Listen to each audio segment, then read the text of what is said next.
সুইজারল্যান্ডে ইরান ও যুক্তরাষ্ট্রের মধ্যে অনুষ্ঠিত উচ্চ পর্যায়ের আলোচনায় বেশ কিছু গুরুত্বপূর্ণ বিষয় অগ্রগতির দাবি করেছে দুপক্ষ।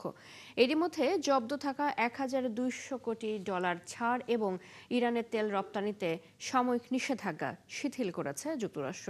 একই সাথে আন্তর্জাতিক পারমাণবিক পরিদর্শন এবং হরমুজ প্রণালীর নিরাপত্তা নিয়ে আলোচনা এগিয়েছে বলে জানিয়েছে ওয়াশিংটন। এছাড়াও লেবাননের সংঘাত বন্ধে নতুন দফার আলোচনারও প্রস্তুতি চলছে। আরাফাত ইসলামের রিপোর্ট। মধ্যপ্রাচ্যে শান্তি ফেরাতে সুইজারল্যান্ডে কূটনৈতিক তৎপরতায় নতুন গতি এসেছে। টানা 18 ঘন্টার আলোচনার পর ইরান ও যুক্তরাষ্ট্র বেশ কয়েকটি গুরুত্বপূর্ণ বিষয়ে অগ্রগতির কথা জানিয়েছে। আলোচনায় অংশ নেন মার্কিন ভাইস প্রেসিডেন্ট জেডি ভেন্স সহ দুদেশের শীর্ষ কর্মকর্তারা। বৈঠকের পর ইরানের পার্লামেন্ট স্পিকার বাঘের গালিবাফ জানান, যুক্তরাষ্ট্রের সঙ্গে সমঝোতার অংশ হিসেবে জব্দ থাকা প্রায় 1,200 কোটি ডলার ছাড়ের বিষয়ে চুক্তি হয়েছে। গালিবাফ আরও বলেন, লেবাননের সংঘাত বন্ধে অব্যাহত থাকবে ইরানের প্রচেষ্টা। আপনারা দেখতে পাচ্ছেন এখন সংঘাত বন্ধ হয়েছে, অধিকাংশ মানুষ তাদের বাড়িঘরে ফিরে এসেছে। আমরা বিশ্বাস করি যুদ্ধবিরতি দৃঢ়তার সঙ্গে বাস্তবায়ন করা হবে। চূড়ান্ত শান্তি প্রতিষ্ঠা না হওয়া পর্যন্ত আমরা আমাদের প্রচেষ্টা অব্যাহত রাখব। মার্কিন ট্রেজারি বিভাগ আগস্টের 1 তারিখ পর্যন্ত ইরানের তেল ও পেট্রোকেমিক্যাল পণ্য বিক্রিতে নিষেধাজ্ঞা সাময়িকভাবে শিথিল করার ঘোষণা দিয়েছে। ওয়াশিংটনের দাবি, আন্তর্জাতিক পারমাণবিক পরিদর্শকদের প্রবেশের বিষয়ে তেহরানের সম্মতির পরই এই সিদ্ধান্ত নেওয়া হয়েছে। মার্কিন ভাইস প্রেসিডেন্ট জেডি ভেন্স জানিয়েছেন, আন্তর্জাতিক পরমাণু শক্তি সংস্থার পরিদর্শকরা ইরানে যাবার প্রস্তুতি নিচ্ছেন। তবে নতুন কোনো অঙ্গীকার করার কথা অস্বীকার করেছে তেহরান। বৈঠক শেষে সন্তোষ প্রকাশ করেছেন জেডি ভেন্স। তিনি জানিয়েছেন, আলোচনায় উল্লেখযোগ্য অগ্রগতি হয়েছে এবং দুদেশের সম্পর্ক উন্নয়নের সুযোগ তৈরি হয়েছে। আলোচনায় উল্লেখযোগ্য অগ্রগতি হয়েছে, আন্তর্জাতিক পরিদর্শন এবং অন্যান্য বিষয়ে ইতিবাচক আলোচনা হয়েছে। আমরা আশা করছি আগামী দিনগুলোতে আরও ইতিবাচক ফল পাওয়া যাবে। এদিকে মার্কিন প্রেসিডেন্ট ডোনাল্ড ট্রাম্প বলেছেন, মুক্ত করা ইরানি সম্পদের অর্থ দিয়ে যুক্তরাষ্ট্রের কৃষি পণ্য কেনা হবে। তবে এই মন্তব্য প্রত্যাখ্যান করেছে ইরানের কেন্দ্রীয় ব্যাংক। তাদের দাবি, মার্কিন কৃষি পণ্য কেনার বিষয়ে তেহরানের কোনো বাধ্যবাধকতা নেই। হরমুজ প্রণালীতে নতুন করে উত্তেজনা এড়াতে যুক্তরাষ্ট্র এবং অন্যান্য দেশের সঙ্গে ভুল বোঝাবুঝি নিরসনে একটি সরাসরি হটলাইন স্থাপনে সম্মত হয়েছে ইরান। একই সঙ্গে প্রণালী দিয়ে বাণিজ্যিক জাহাজ চলাচলও ধীরে ধীরে বাড়তে শুরু করেছে। অন্যদিকে লেবাননের দক্ষিণাঞ্চলে ইসরায়েল ও হিজবুল্লাহর মধ্যে সংঘাত বন্ধে মঙ্গলবার থেকে নতুন দফার আলোচনা শুরু করতে যাচ্ছে যুক্তরাষ্ট্র। যদিও লেবাননের নিরাপত্তা অঞ্চল থেকে সেনা প্রত্যাহারের সম্ভাবনা নাকচ করে যাচ্ছে ইসরায়েল। আরাফাত ইসলাম, ৭১। ইরান যুক্তরাষ্ট্র শান্তি আলোচনার মধ্যে সামনে আসছে যুদ্ধের অর্থনৈতিক ও রাজনৈতিক মূল্য। হাজার হাজার কোটি ডলারের সামরিক ব্যয়, জ্বালানির দাম বৃদ্ধি, মূল্যস্ফীতির চাপ এবং রাজনৈতিক অস্বস্তি সব মিলিয়ে ইরান যুদ্ধের পূর্ণাঙ্গ হিসাব এখন পর্যালোচনায়। যদিও ইরানের সাথে 100 দিনেরও বেশি সংঘাতে আমেরিকার বিজয় হিসেবে দাবি করছেন প্রেসিডেন্ট ডোনাল্ড ট্রাম্প। বিস্তারিত রিপোর্টে। ইরানের সাথে সংঘাত নিরসনের আলোচনা চললেও যুদ্ধের প্রভাব থেকে বেরিয়ে আসতে পারেনি যুক্তরাষ্ট্র। প্রেসিডেন্ট ডোনাল্ড ট্রাম্প একে আমেরিকার কৌশলগত বিজয় হিসেবে উল্লেখ করছেন। তার দাবি, ইরানকে পারমাণবিক সক্ষমতা অর্জন থেকে বিরত রাখা গেছে এবং বৈশ্বিক জ্বালানি বাজারও স্থিতিশীলতার দিকে যাচ্ছে। কিন্তু বাস্তবতা বলছে ভিন্ন চিত্র। প্রাথমিক হিসাব অনুযায়ী সংঘাতে যুক্তরাষ্ট্রের সরাসরি সামরিক ব্যয় দাঁড়িয়েছে প্রায় 40 বিলিয়ন ডলারে। এর মধ্যে প্রায় 26 বিলিয়ন ডলার ব্যয় হয়েছে গোলাবারুদ ও ক্ষেপণাস্ত্র ব্যবহারে। উচ্চ প্রযুক্তি ও দূরপাল্লার অস্ত্রের ব্যাপক ব্যবহারে চাপ তৈরি হয়েছে মার্কিন অস্ত্র ভাণ্ডারেও। এই চাপ সামাল দিতে যুদ্ধ চলাকালেই প্রতিরক্ষা উৎপাদন বাড়াতে বিশেষ উদ্যোগ নেয় যুক্তরাষ্ট্র। অন্যদিকে সংঘাতের সবচেয়ে বড় প্রভাব দেখা গেছে জ্বালানি বাজারে। মধ্যপ্রাচ্যে উত্তেজনার কারণে তেল সরবরাহে অনিশ্চয়তা তৈরি হলে বিশ্ববাজারে জ্বালানির দাম বেড়ে যায়। যুক্তরাষ্ট্রে পেট্রোলের দাম দীর্ঘ সময় $4 ওপরে অবস্থান করে, আর ডিজেলের দামও উল্লেখযোগ্যভাবে বৃদ্ধি পায়, যার প্রভাব পড়ে কৃষি, পরিবহন ও সরবরাহ ব্যবস্থায়। এর ফলে আবারও ঊর্ধ্বমুখী হয় মূল্যস্ফীতি। একই সময়ে যুক্তরাষ্ট্রের কৌশলগত তেল মজুতও নেমে এসেছে কয়েক দশকের মধ্যে সর্বনিম্ন পর্যায়ে। রাজনৈতিক অঙ্গনে চাপও স্পষ্ট। যুদ্ধ শেষের ঘোষণা দিলেও অর্থনীতি ও যুদ্ধ ব্যবস্থাপনা উভয় ক্ষেত্রেই সমালোচনার মুখে রয়েছেন ট্রাম্প। আন্তর্জাতিক বিশ্লেষকদের মতে যুদ্ধের হিসাব শুধু যুদ্ধক্ষেত্রে নয়, লেখা থাকে অর্থনীতি, বাজার এবং মানুষের দৈনন্দিন জীবনের ব্যালেন্স শিটেও, যার অভিঘাত বহন করতে হচ্ছে বৈশ্বিক বাজার ও নীতি নির্ধারকদের। চৈতি সরওয়ার, ৭১। মধ্যপ্রাচ্যে যুদ্ধ থামানোর লক্ষ্যে যুক্তরাষ্ট্র ও ইরানের মধ্যে চুক্তি স্বাক্ষর হলেও এর ভবিষ্যৎ নিয়ে প্রশ্ন উঠেছে। চুক্তির তোয়াক্কা না করে লেবাননে হামলা চালিয়ে যাচ্ছে ইসরায়েল। বিশ্লেষকদের মতে কোনো চুক্তির অংশ না হয়েও পুরো সমঝোতাকে ব্যর্থ করে দিতে পারেন বেনিয়ামিন নেতানিয়াহু। বিস্তারিত মনিরুজ্জামান বাবুর রিপোর্টে। প্রায় ৪ মাস ধরে ইরান ও যুক্তরাষ্ট্র ইসরায়েলের সংঘাত চলছে। মধ্যপ্রাচ্যে অস্থিরতার অবসান ঘটাতে গত বুধবার একটি সমঝোতা স্মারকে সই করেছে ওয়াশিংটন ও তেহরান। তবে এই চুক্তিতে অংশ নেয়নি ইসরায়েল। এর মধ্যেই নেতানিয়াহু স্পষ্ট করে দিয়েছেন যে এই চুক্তির শর্ত মানতে বাধ্য নন তিনি। ইসরায়েলের প্রতিরক্ষামন্ত্রী ইসরায়েল কার্জ ঘোষণা দিয়েছেন, লেবানন, সিরিয়া ও গাজায় অনির্দিষ্টকাল পর্যন্ত ইসরায়েলি বাহিনী থাকবে। অন্যদিকে ইরান বলছে, লেবাননে ইসরায়েলি অভিযান বন্ধ না হলে এই চুক্তির কার্যকারিতা প্রশ্নের মুখে পড়বে। এদিকে ইরান সমর্থিত লেবাননের সশস্ত্র সংগঠন হিজবুল্লাহ সীমান্ত এলাকায় ইসরায়েলি বাহিনীর সঙ্গে লড়াই চালিয়ে যাচ্ছে। ফলে মাসের পর মাস আলোচনার পর সই হওয়া চুক্তিটি এখন বড় পরীক্ষার মুখে পড়েছে। পরিস্থিতি নিয়ে উদ্বেগ বাড়ছে ওয়াশিংটনেও। এক সময় নেতানিয়াহুর ঘনিষ্ঠ মিত্র হিসেবে পরিচিত মার্কিন প্রেসিডেন্ট ডোনাল্ড ট্রাম্প সম্প্রতি ইসরায়েলের সামরিক পদক্ষেপ নিয়ে অসন্তোষ প্রকাশ করেছেন। বিশ্লেষকদের মতে নেতানিয়াহুর অনমনীয় অবস্থানের পেছনে রয়েছে অভ্যন্তরীণ রাজনৈতিক সংকট। ইরানের বিরুদ্ধে ঘোষিত লক্ষ্য পূরণে ব্যর্থতা, দুর্নীতি মামলা এবং আসন্ন নির্বাচনের চাপ তাকে কঠিন অবস্থানে ফেলেছে।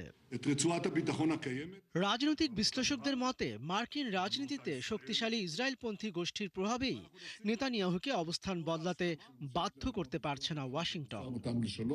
বিশেষজ্ঞরা বলছেন, নেতানিয়াহুকে প্রকাশ্যে চুক্তি প্রত্যাখ্যান করতে হবে না। দক্ষিণ লেবাননে চলমান সামরিক অভিযান অব্যাহত থাকলেই নতুন করে উত্তেজনা বাড়তে পারে। আর যদি ইরান মনে করে ওয়াশিংটন তার মিত্র ইসরায়েলকে নিয়ন্ত্রণে ব্যর্থ, তাহলে তারাও চুক্তি থেকে সরে আসতে পারে। মনিরুজ্জামান বাবু, ৭১। ইরানের সাথে যুক্তরাষ্ট্রের সংঘাত চলাকালীন বন্ধ হয়ে যাওয়া কাতারের একটি গ্যাস কারখানা পুনরায় চালু করার পর ভয়াবহ বিস্ফোরণে অন্তত ১৩ জন নিহত হয়েছেন।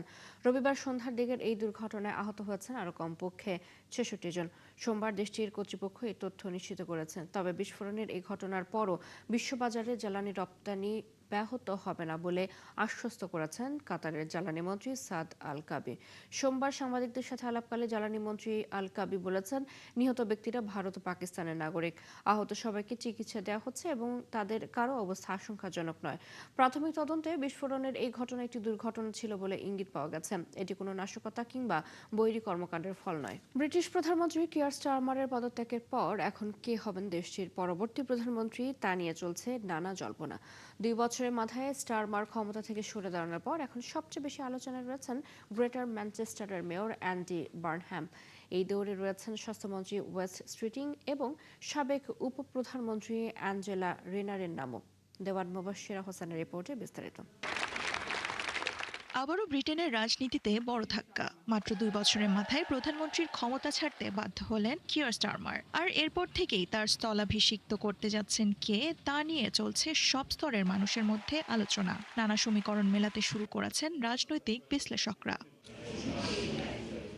স্টারমারের পর লেবার পার্টির নেতৃত্বের দৌড়ে রয়েছেন ৩ মুখ। সবচেয়ে এগিয়ে থাকা প্রার্থী হলেন অ্যান্ডি বার্নহ্যাম। গ্রেটার ম্যানচেস্টারের মেয়র হিসেবে দায়িত্ব পালন করা ৫৬ বছর বয়সী এই রাজনীতিককে ব্রিটেনের অন্যতম জনপ্রিয় নেতা হিসেবে দেখা হয়। ৩ বারের নির্বাচিত মেয়র বার্নহ্যাম স্থানীয় সরকার পরিচালনায় নিজের আলাদা পরিচিতি তৈরি করেছেন। তার ম্যানচেস্টার মডেলে জনসেবা, স্থানীয় নিয়ন্ত্রণ এবং সাধারণ মানুষের জীবনযাত্রার ব্যয় কমানোর উপর গুরুত্ব দেওয়া হয়। সমর্থকদের দাবি, জাতীয় পর্যায়েও তিনি লেবার পার্টিকে নতুন করে দিক নির্দেশনা দিতে পারবেন।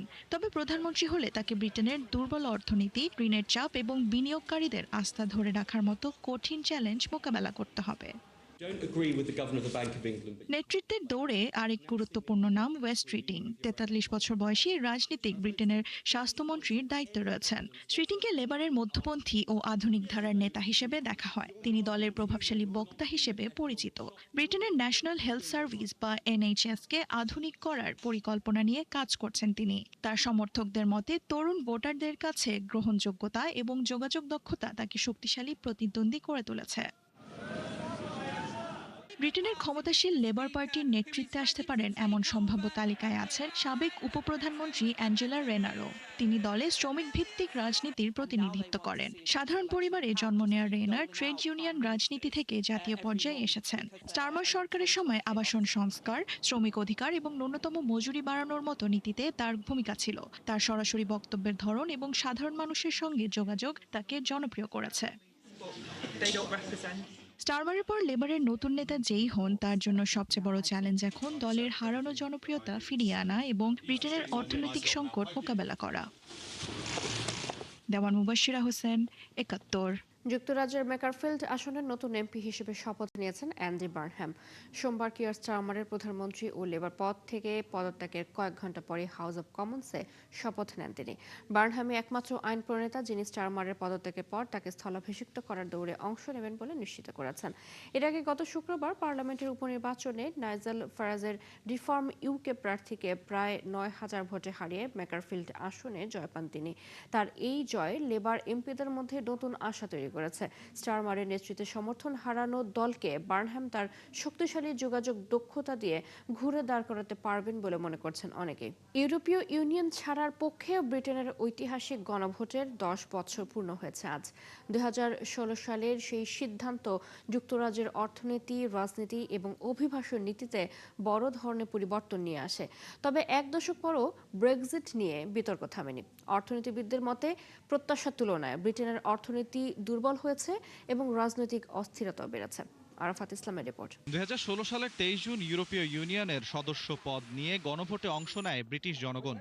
ভোটের ফলাফলে ইইউ ছাড়ার পক্ষে রায় আসে। এর মধ্য দিয়ে শুরু হয় ব্রেক্সিটের দীর্ঘ এবং জটিল যাত্রা। গণভোটের পরদিনই পদত্যাগের ঘোষণা দেন তৎকালীন প্রধানমন্ত্রী ডেভিড ক্যামেরন। এরপর Theresa May, Boris Johnson, Liz Truss ও ঋষি সুনাক একের পর এক নেতৃত্ব পরিবর্তনের মধ্য দিয়ে যায় ব্রিটিশ রাজনীতি।